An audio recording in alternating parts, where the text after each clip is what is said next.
Hi అండి, welcome to our channel. ఎవరైతే ఛానల్ని కొత్తగా చూస్తున్నారో ప్లీజ్ సబ్స్క్రైబ్. మీకు కావాల్సిన ఇంజనీరింగ్ కంటెంట్ అంతా కూడా రీచ్ అవుతుంది. Remember, it is purely exam oriented channel. Okay, మీ ఫ్రెండ్స్కి అండ్ ఫ్యామిలీస్కి షేర్ చేయండి. వాళ్ళకి మీరు ప్రిపరేషన్లో హెల్ప్ చేసినట్టుగా ఉంటుంది. అయితే ఇవాళ మన టాపిక్ వచ్చేసి పవర్ ఎలక్ట్రానిక్స్. అందులో we're going to discuss about the choppers. Okay, we already completed the diodes and rectifiers. చూడని వాళ్ళు ఉంటే వెళ్ళి ఒకసారి చెక్ చేయండి. అండ్ ఇక్కడ వచ్చేసరికి మనం చాపర్ యొక్క టైప్స్ అండ్ వాటి యొక్క వర్కింగ్ ప్రిన్సిపల్ గురించి డిస్కస్ చేద్దాం. Okay, what is chopper? Chopper అంటే ఏంటి అని అంటే, it is a conversion device. Okay, ఏం కన్వర్ట్ చేస్తుంది మరి అని అంటే, ఫిక్స్డ్ డీసీ ఇన్పుట్ని it converts into variable DC input. Okay, form of input అనేది అండ్ అవుట్పుట్ అనేది సేమ్. సో డీసీలోనే డీసీ ఇన్పుట్ ఇస్తే డీసీ అవుట్పుట్ వస్తుంది. But there is a difference. Fixed DC ఇచ్చినప్పుడు మనకు వేరియబుల్ డీసీ అనేది వస్తుంది. మనం చాపర్ని డీసీ టు డీసీ కన్వర్టర్ అని అంటాం. అండ్ ఆల్సో మనం ఎక్కడ యూజ్ చేస్తాం మరి అని అంటే, మోటార్ స్పీడ్ కంట్రోలింగ్ మెథడ్స్లో అండ్ దాన్ని కంట్రోల్ చేయడానికి, అండ్ ఆల్సో రీజనరేటివ్ బ్రేకింగ్ మెథడ్స్లో మనం చాపర్ని యూజ్ చేస్తాం. అండ్ ఆల్సో మనకు ఎలక్ట్రికల్ ట్రాక్షన్ ఎక్కడైతే డీసీ స్టోరేజ్ బ్యాకప్ అవసరమో అక్కడ మనం చాపర్ని యూజ్ చేస్తాం అన్నమాట. ఓకే, అండ్ వర్కింగ్ వచ్చేసరికి chopper has a one unique quality, that is it is operation అనేది చాలా స్పీడ్గా ఉంటుంది. ఓకే, ఇక్కడ మనము ఈ డయాగ్రామ్ని బేస్ చేసుకొని దాని యొక్క ఆపరేషన్ని ఎక్స్ప్లెయిన్ చేద్దాం. Here our main concept and మొత్తం కూడా స్విచ్ మీదనే జరుగుతుంది. ఓకే, ఇక్కడ మనము స్విచ్ అనేది ఒక మీడియం లాగా వర్క్ చేస్తుంది between input and output. Okay, ఇప్పుడు మనం స్విచ్ అనేది ఆన్లో ఉంది అనుకున్నాం. ఓకే, అప్పుడే మనం ఇన్పుట్ వోల్టేజ్ని లోడ్ దగ్గర చూడగలుగుతాం. ఓకే, సో ఈ కండిషన్లో మరి ఎలా ఉంటుంది చాపర్ ఆపరేషన్ అంటే, మనకు ఫ్రీక్వెన్సీ అనేది ఆప్షన్స్లో ఉండడం వల్ల, ఎందుకు అంటే డీసీ ఇన్పుట్ కాబట్టి, కరెక్టా? సో అవుట్పుట్ అనేది ఆల్మోస్ట్ ఇన్పుట్కి ఈక్వల్గా ఉంటుంది. ఓకే, ఎందుకు అని అంటే, it is not a there is no loss or possible. Okay, ఎందుకంటే డ్యూ టు ద ఫ్రీక్వెన్సీ అని చెప్పొచ్చు, అండ్ ఆల్సో రొటేటింగ్ పార్ట్స్ లేవని చెప్పొచ్చు. వీటన్నిటిని కన్సిడర్ చేసుకుంటే మనకు లాసెస్ అనేవి ఉండవు. ఓకే, మరి చాపర్లో ఏ సెమీ కండక్టర్ డివైజెస్ని యూజ్ చేస్తున్నారు అని అంటే, ఐజీబీటీ అండ్ మాస్ఫెట్. ఓకే, అదే రెక్టిఫైయర్లో అయితే మనం డయోడ్స్ని యూజ్ చేస్తున్నాం. ఓకే, ఓన్లీ ఆన్ కండిషన్లో మాత్రమే we're able to see the supply of input voltage to the load.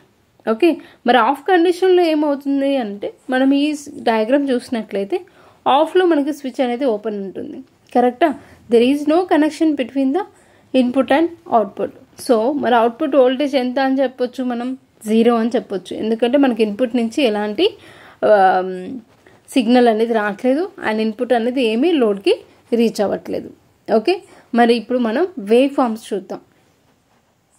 Okay, this is the wave form of voltage at chopper operation. Okay, remember, మనకు on కండిషన్లో ఓకే ఎలా ఉంది, మనం ఏం చెప్పుకుందాం, అవుట్పుట్ వోల్టేజ్ అనేది ఆల్మోస్ట్ ఇన్పుట్ వోల్టేజ్కి ఈక్వల్గా ఉంటుంది. మరి what about the off condition అని అంటే, ఆఫ్ కండిషన్లో మనకి ఐడియల్గా వోల్టేజ్ అనేది 0గా ఉంటుంది. Okay, T on and T off అంటే ఏంటి అని అంటే, the time duration in on condition, time duration in a off condition. Okay, so on కండిషన్లో మాత్రమే మనకు అవుట్పుట్ వోల్టేజ్ అనేది it is almost equal to the input voltage. Okay, but it is not same for the current. మరి ఎందుకు అని అంటే, మనం off కండిషన్లో there is no medium between the input and output అనుకుంటున్నాం. బట్ ఇక్కడ ఉన్న డయోడ్ వల్ల మనకి ఏం చేస్తుంది అని అంటే, లోడ్ కరెంట్ అనేది it find the path for it. Okay, ఎలాగా మరి అని అంటే, మనము ఈ డయోడ్ అనేది ఇండక్టర్ని ఎనర్జీ స్టోర్ చేసుకోవడానికి ఎలవ్ చేస్తుంది. We all know that energy storage elements like capacitor and inductor అనేవి సడన్ చేంజెస్ని అలౌ చేయవు. Okay, so we're able to see some voltage at the inductor. Okay, so ఇలా ఒక లూప్ అనేది క్రియేట్ అయ్యి మనకు లోడ్ కరెంట్ అనేది ఒక పాత్ని ఫైండ్ చేసుకొని it flowing in that loop.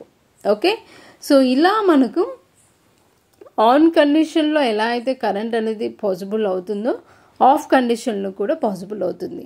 దేన్ని బేస్ చేసుకొని మరి అని అంటే దట్ ఫ్రీ వీలింగ్ డయోడ్ వల్ల ఇదంతా పాసిబుల్ అనేది అవుతుంది. ఇక్కడ చూసినట్లయితే మీరు ఆన్ కండిషన్లో కరెంట్ అనేది రైజ్ అవుతుంది. ఓకే, అదే ఆఫ్ కండిషన్ స్టార్ట్ అయ్యాక కరెంట్ అనేది డిక్రీజ్ అవుతూ వస్తుంది, but not up to the zero. Okay, due to with the feasibility of freewheeling diode there is a way to flow the current. Okay, ఆ current ఎంతసేపు certain level వరకు reach అవ్వగలదో అప్పటి వరకు current అనేది flow అవుతూనే ఉంటుంది. ఓకే, అగైన్ రైస్ అవుతుంది అంటే మనకు ఆన్ కండిషన్ అనేది స్టార్ట్ అయిందని అర్థం. ఓకే, ఇలా మనకి ఆన్ కండిషన్ ఆఫ్ కండిషన్ ఇలా లూప్ అనేది కంటిన్యూ అవుతూ ఉంటుంది. దాని యొక్క పర్ఫార్మెన్స్ కూడా సేమ్ ఫార్మాట్లో ఉంటుంది. ఆన్ కండిషన్లో కరెంట్ అనేది రేజ్ అవుతుంది, అదే ఆఫ్ కండిషన్లో అది ఏ స్టేజ్లో ఉన్నా కూడా కరెంట్ అనేది డిక్రీజ్ అవుతూ వస్తుంది అనమాట. మనకి ఇదే difference between the voltage performance and current performance at chopper operation. Okay, and ఇక్కడ మనము ఈ another different types of factors గురించి ప్రిన్సిపల్ వర్కింగ్ దగ్గర డిస్కస్ చేసుకోవాలి. అదే duty cycle and output voltage. Okay, first duty సైకిల్ని చూస్తే దీన్ని మనం ఆల్ఫాతో రిప్రజెంట్ చేస్తాము. ఓకే, మన డెఫినేషన్ ఏంటి అని అంటే operation time by on time by total operation time means on plus off. Okay, అందుకనే మన కింద చూసినట్లయితే alpha is equals to T on by T అని రాసాం, means total time. Okay, and coming to output వోల్టేజ్ని ఎలా రాస్తున్నాము అని అంటే output voltage is equals to T on into input voltage by T on plus T off. Okay, దాన్నే మనం total టైంగా రాయొచ్చు. ఇక్కడ మీరు సింప్లిఫై చేయాలి అని అంటే టీ ఆన్ బై టీని ఏం రాయొచ్చు, డ్యూటీ సైకిల్. ఓకే, ఇప్పుడు మనము output voltage of chopper is equals to duty cycle of input voltage అని రాయొచ్చు. ఓకేనా, ఇది ఎప్పుడు మనము ఈజీగా అవుట్పుట్ వోల్టేజ్ చేయగలము ఎప్పుడైతే మనకు కంఫర్టబుల్ గా ఫర్దర్ గా ఉంటే మనకు పైన ఇచ్చిన ఫ్రీక్వెన్సీ అవుట్పుట్ వోల్టేజ్ అనేది ఎప్పుడైతే కన్సిడర్ చేస్తారో అప్పుడు ఈజీగా మనం ఫైండ్ అవుట్ చేయొచ్చు. But if in case f is equal ఫ్రీక్వెన్సీని ఇంక్లూడ్ చేసి మనల్ని ఫైండ్ అవుట్ చేయాలి. ఈ ఫార్ములాని ఈ ఫార్ములాని యూస్ చేసుకొని రిలేషన్ బిట్వీన్ ద ఫ్రీక్వెన్సీ ఫార్ములాని frequency is equal to add చేస్తున్నాం ఫర్ సో ఆ ఫార్ములాని output voltage is equal output voltage frequency ఇలా రాయొచ్చు. Input voltage v into output voltage operation to f into input voltage into so ఇలా మనము output voltage ని on the time and frequency. So this is how we written the duty cycle and output voltages. Now we'll discuss about the chopper. Next types of choppers lo manakulla basic types గురించి చూద్దాం. Okay, ఏమవుతుంది ఏదైనా సరే మనకు operation మాత్రం voltage value అనేది so first value కంటే step down step down లో ఏమవుతుంది ఇన్పుట్ వాల్యూ ఇన్పుట్ వోల్టేజ్ కంటే అవుట్పుట్ వోల్టేజ్ అప్పుడే మనం స్టెప్ డౌన్ ఆపరేషన్ అదే స్టెప్ అప్ చేసినట్టు. ఇన్పుట్ వోల్టేజ్ స్టెప్ అప్ అనేది ఇన్పుట్ వోల్టేజ్ అనేది ఓకే, మరి ఎలా ఇంకొకటి step down and input voltage ఇది ఎలా మరి ఆపరేట్ చేస్తాము అని మరి what about the step down and step up అది స్టెప్ డౌన్ ఇక్కడ మనం మోడ్ ని మనం పిక్ చేసుకోవాలి. So it operates accordingly. Okay, so మనం step down or step up అనేది మనం కన్స్ట్రక్షన్ చేసేటప్పుడు ఆ చాపర్ అనేది మన ప్రిఫరెన్స్ ఈ చాపర్ ని యూస్ చేసుకొని కన్స్ట్రక్షన్ రెండు ఫంక్షన్స్ కూడా చేయొచ్చు.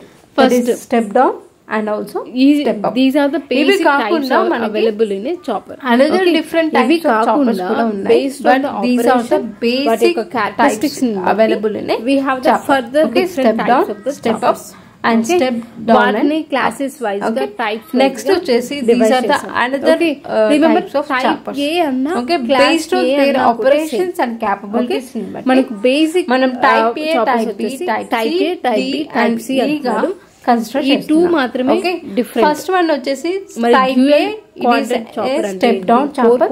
మనకి ఇన్పుట్ వోల్టేజ్ కంటే అవుట్పుట్ వోల్టేజ్ టైప్ బి వచ్చేసి స్టెప్ అప్. అవుట్పుట్ వోల్టేజ్ అనేది ఇన్పుట్ వోల్టేజ్ కంటే ఎక్కువగా ఉంటుంది. అండ్ మనం ఇవన్నీ డిస్కస్ చేసాం. లాస్ట్ వచ్చేసి టైప్ డి అండ్ టైప్ ఈ అక్కడ మనకు క్వాడ్ర ఫార్వర్డ్ తీసుకున్న characteristics లో మనకు అలాంటి things we have the forward motoring and reverse అనేవి వాటి యొక్క ఆపరేషన్ ఎక్కడైతే మనం ఈ చాపర్ అనేది డివైడ్ చేస్తాం. దాన్ని బట్టి మనం టూ క్వాడ్రంట్స్ చేస్తాం. ఆ ఫస్ట్ వాటి యొక్క ఆపరేషన్ లో ఉన్న ఆపరేషన్ సెకండ్ క్వాడ్రంట్ లో ఉన్న క్యారెక్టరిస్టిక్స్ బట్టి మనం ఆ నేమింగ్ అనేది నేమింగ్ కన్వెన్షన్ అనేది చాపర్స్ కి ఓకే అలా మనం based on their and what about the applications we are using at the segregate DC motor controlling okay and main also applications battery operated vehicles.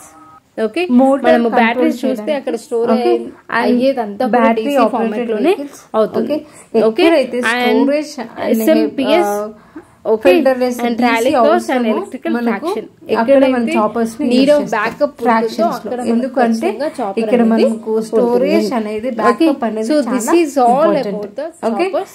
Advantages వచ్చేసి high efficiency and cost principle that is operation smooth controlling okay and disadvantages వచ్చేసి remaining types ఇక్కడ మనం operation same చేసేటప్పుడు but there is one slight difference between the output voltage value and duty cycle use చేస్తాం. Okay మరి production ఎందుకు advantages వచ్చేసి మనం first ఇక్కడ మనకు ఆపరేషన్ ఏసీ అనేది ఓకే డీసీ మాత్రమే ఎఫిషియన్సీ ఎక్కువగా ఉంటుంది. ఏదైనా లాసెస్ చాలా తక్కువగా మనకు లాసెస్ లేవని డిసడ్వాంటేజెస్ ఏంటి కంఫర్టబుల్ గా ఉంటుంది. మన ఫైనల్ అవుట్పుట్ తీసుకున్నప్పుడు మనకి లాసెస్ సర్క్యూట్ అనేది యాడ్ చేయాలి డీసీలో ఏదైనా అండ్ ఆల్సో డ్యామేజ్ జరిగిన ప్రొడక్షన్ అనేది చాలా కాంప్లికేటెడ్ గా ఉంటుంది. ఎందుకు అంటే ఎఫెక్టివ్ గా ఉంటుంది. మనకు డ్యామేజ్ చాలా ఎక్కువ కంఫర్టబుల్ గా ఉందో ఓకేనా డీసీ లో మనకి ఏదైనా డ్యామేజ్ జరిగినా కూడా ప్రొడక్షన్ అనేది చాలా కాంప్లికేటెడ్ గా ఉంటుంది. లార్జ్ అమౌంట్ లో మనకు నష్టం. So this is all about the choppers and their types. అందుకే మన ప్రొడక్షన్ అనేది చాలా కాంప్లికేట్ అవుతుంది. So thanks for watching. Okay మీకు కనుక this is all about today video. Please మీకు కనుక ఈ వీడియో నచ్చినట్లయితే and please like and share with your friends and subscribe the channel. Okay, subscribe we'll see in next video. Thank you.